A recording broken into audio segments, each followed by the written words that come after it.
Bonjour, je m'appelle James, je m'occupe de la partie technique chez Big Bamboo et aujourd'hui je vais vous présenter un assemblage entre deux bambous perpendiculairement grâce à une technique colombienne qui s'appelle la bouche de poisson. On l'appelle comme ça à cause de cette forme-là. Pour assembler deux bambous perpendiculairement, on prend le diamètre de notre poteau qui est ici.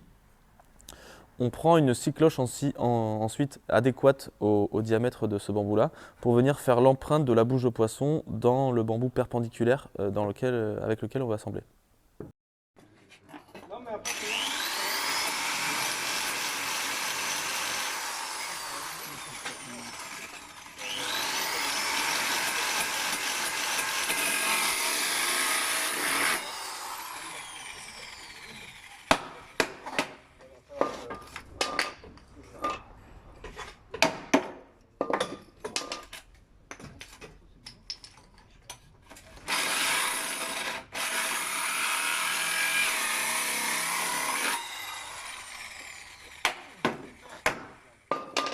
Ça a l'air tellement simple.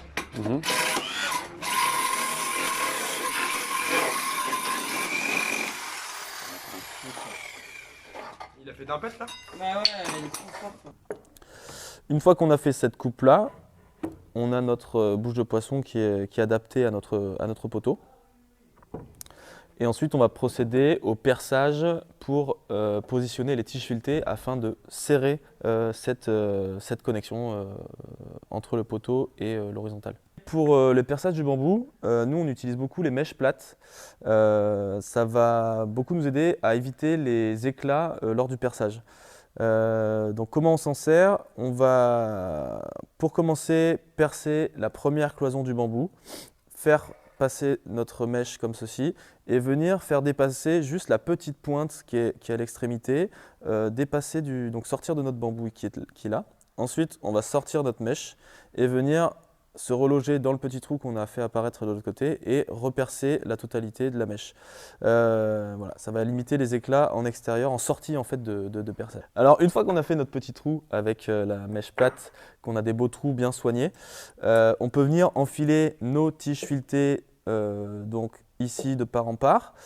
On aura fait notre trou au préalable dans ce sens-là, comme ceci, pour venir passer cette partie-là de la tige filetée.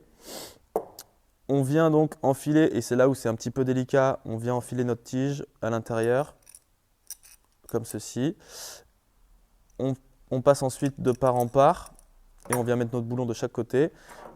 Et ensuite, on vient mettre notre boulon ici avec les rondelles qu'il faut, et on vient serrer pour venir serrer notre connexion. Alors, pour faire la coupe de la bouche de poisson, on a besoin d'une scie cloche. On a besoin d'un perfo ou d'une perceuse assez performante qui tourne assez rapidement. On a besoin d'une mèche du diamètre légèrement supérieur à la tige filetée qu'on va utiliser. On a besoin des rondelles écrous et d'une clé de la taille que vous avez besoin pour vos écrous. Ici du 17 pour de la tige filetée de 10 qu'on utilise. On utilise nous des tiges en inox pour les structures qui vont en extérieur. Après à vous de sélectionner les matériaux qu'il vous faut. Alors 3 points, coupe de la bouche de poisson, perçage de nos trous dans nos bambous perpendiculaires. Donc, et ensuite, plaçage des tiges filetées et serrage de ces dernières pour créer l'assemblage.